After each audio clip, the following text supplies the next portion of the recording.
பேச்சில் குடியிருக்கும்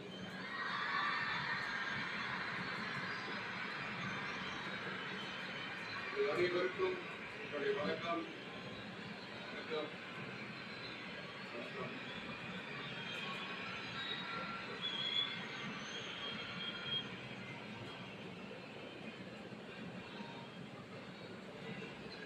என்ன சொல்றது, எப்படி ஆரம்பிக்கிறதுன்னு தெரியல.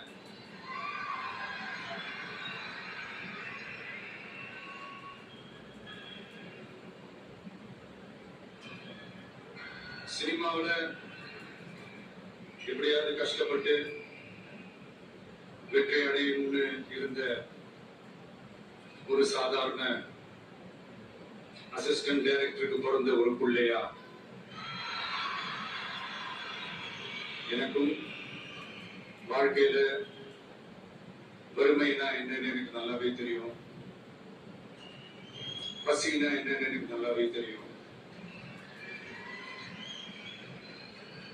நான் ஒன்றும் பெரிய மன்னர் பரம்பரையில இருந்தெல்லாம் வந்துடல. உங்களை மாதிரிதான், உங்கள ஒருத்த மாதிரிதான், உங்க குடும்பத்துல ஒருத்த மாதிரிதான், உங்க பிள்ளை மாதிரிதான், உங்க மகன் மாதிரிதான், உங்க அண்ணன் மாதிரிதான், உங்க தம்பி மாதிரிதான்.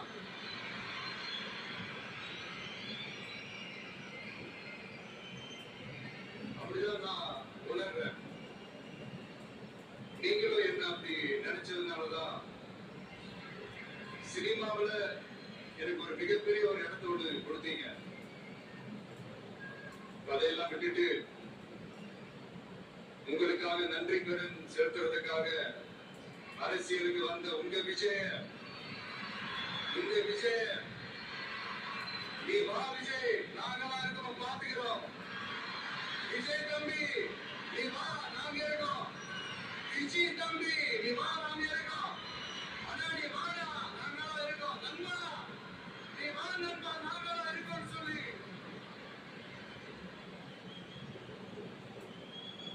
அவ்வளவு அன்பா, அவ்வளவு உறவா என்ன ஏத்துக்கிட்டீங்க. இந்த நேரத்துல இதை நான் சொல்லணும். இந்த டிராவல்ல, இந்த ப்ராசஸ்ல எனக்கு எவ்வளவோ கஷ்டங்கள், எனக்கு எவ்வளவோ அந்த அவமானப்படுத்துனதெல்லாம் ஒரு பக்கம் இருந்தாலும் எனக்காக கூட நின்ற உங்களுக்கும் அதே மாதிரி கஷ்டங்கள், அதே மாதிரி அவமானங்கள்,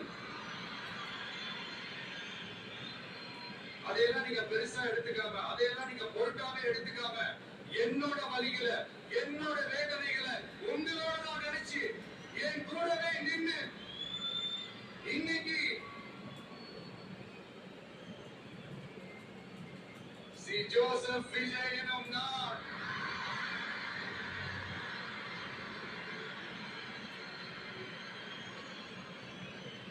அதை உண்மையாக்கி இருக்கிறீங்க. உண்மையிலே என்ன சொல்றதுன்னு எனக்கு தெரியல. என்னுடைய உறவுகளே, என்னுடைய சொந்தங்களே, நான் ஒன்றும் தேவ தூதர்லாம் கிடையாது.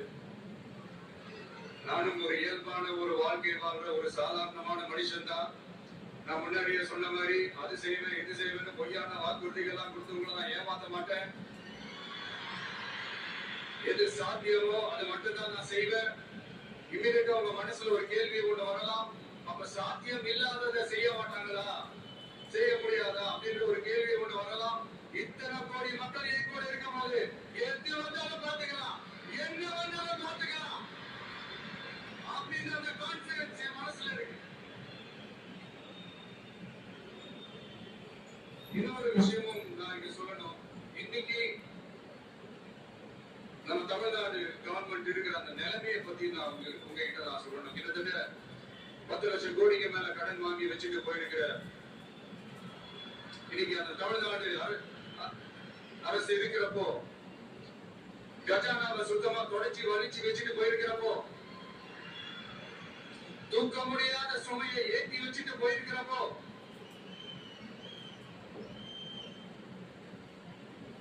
அப்படிப்பட்ட ஒரு நிலைமையில தான் இந்த பொறுப்பை நம்ம கையில் எடுத்திருக்கிறோம். உடனே நீங்க நினைக்கல, என்னடா இவர் ஏதோ பொறி எந்திரிச்சு பேசுறானா அப்படின்னு அப்படிலாம் எதுவுமே கிடையாது. உள்ள போய் பார்த்தாதான் தெரியும் எது எந்த நிலைமையில இருக்கு, என்ன இருக்கு என்ன இல்ல, எது எந்த நிலைமையில இருக்கு எது எந்த நிலைமையில இல்ல. சோ அதையெல்லாம் பார்த்துட்டு உங்களுக்கு ஒரு வெள்ளை அறிக்கையா அது வெளியிடணும்னு நான் நினைக்கிறேன்.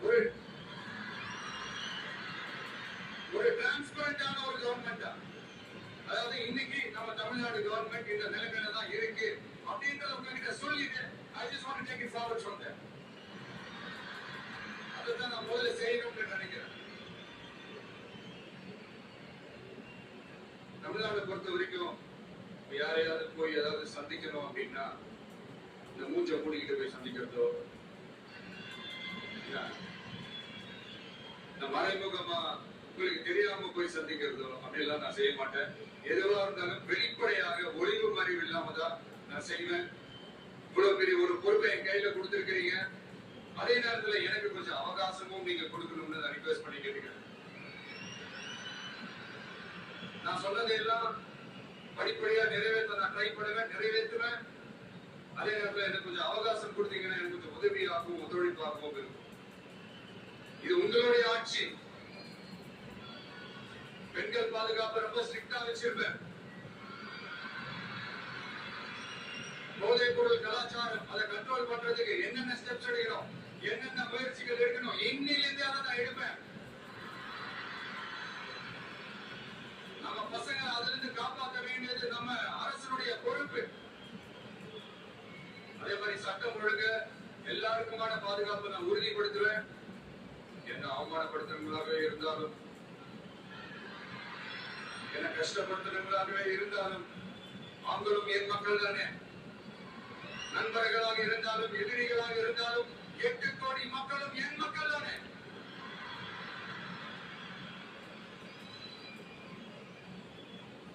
இந்த அடிப்படை விஷயங்கள், கல்வி, ரேஷன், மருத்துவம், குடிநீர், சாலை வசதி, பஸ் வசதி, இந்த மாதிரி விஷயங்கள்ல தான் என்னுடைய முதல் கவனம் செலுத்தணும்னு எனக்கு தோணுது. நான் முன்னாடியே சொன்ன மாதிரி மக்கள் பணத்துல இருந்து ஒரு பைசா கூட நான் தொட மாட்டேன். எனக்கு அது அவசியமும் இல்லை. அது உங்களுக்கு நல்லாவே தெரியும். இந்த விஜய் தப்பு பண்ண மாட்டான், தப்பு பண்ணவும் விட மாட்டான். அது யாராக இருந்தாலும் சரி, என்னோட கவர்மெண்ட்ல என் கூடவே இருக்கிறவங்களாலும் சரி, விட மாட்டான். சப்போஸ் யாருக்காவது அப்படி ஒரு எண்ணம் மனசுல இருந்துச்சுன்னா, நம்ம ஜெயிச்சுட்டோம், ஒரு ஆட்டம் ஆடி பார்க்கலாம் அப்படின்ற எண்ணம் யாருக்காவது இருந்துச்சுன்னா இப்பவே இந்த நிமிஷமே அதை எரேஸ் பண்ணிரு.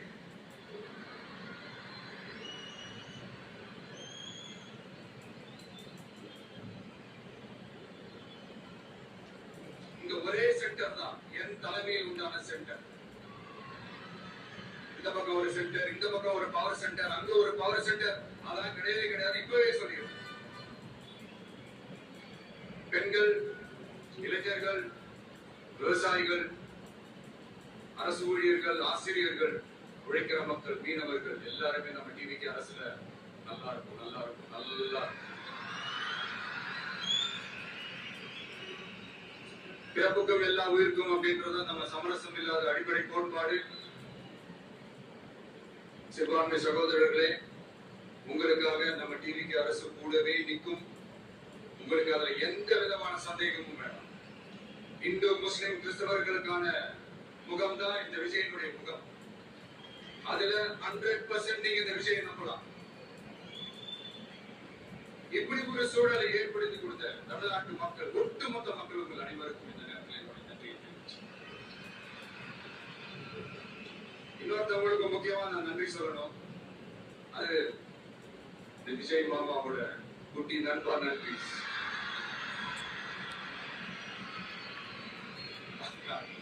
அவங்களாலதான் இது நடந்திருக்கு. உங்களுக்கு எப்படி நன்றி கடன் செய்யணும்? உங்களுக்காக உங்க ஃபியூச்சரை மைண்ட்ல வச்சுக்கிட்டு எல்லா நல்ல விஷயங்களையும் உங்களுக்காக இந்த விஜய் மாமா செஞ்சு கொடுப்பான். கான்பிடண்டா இருக்கு. அதே மாதிரி இன்னொருத்தவங்களுக்கும் நான் முக்கியமா நன்றி சொல்லணும். உங்களை எப்படி நான் வரப்பேன், நீங்க தான் என்னோட உயிராச்சு. தமிழக வெற்றி கழக தோழர்களே,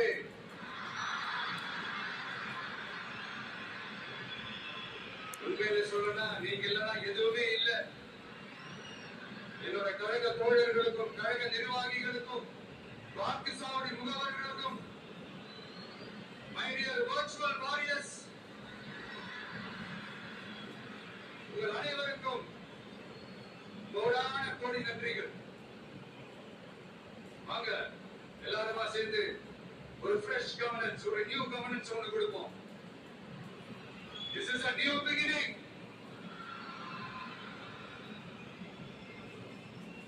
A new era of a real secular social justice starts now.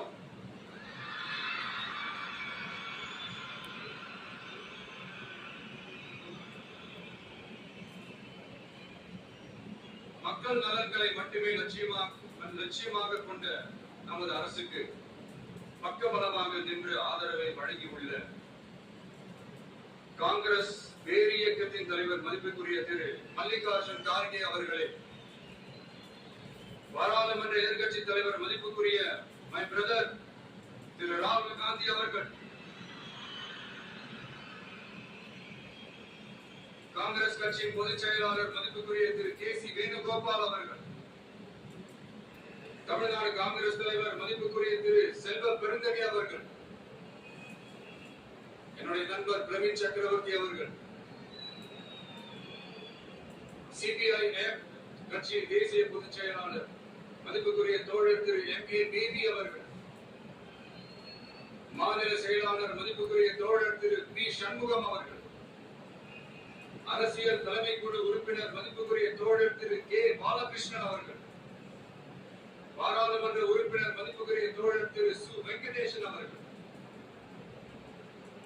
நமது அரசுக்கு ஆதரவு வழங்கியுள்ள விடுதலை சிறுத்தைகள் தலைவர் மதிப்பிற்குரிய அண்ணன் திரு திருமாவளவன் எம்பி அவர்கள், நாடாளுமன்ற உறுப்பினர் மதிப்புக்குரிய திரு ரவிக்குமார் அவர்கள், சட்டமன்ற குழு தலைவர் மதிப்பிற்குரிய திரு மன்னி அரசு அவர்கள், சிபிஐ கட்சியின் தேசிய பொதுச் செயலாளர் மதிப்புக்குரிய தோழர் திரு டி. ராஜா அவர்கள், மாநில செயலாளர் மதிப்புக்குரிய தோழர் திரு எம். வீரபாண்டியன் அவர்கள், முன்னாள் தமிழ்நாடு மாநில செயலாளர் மதிப்புக்குரிய தோழர் திரு ரா.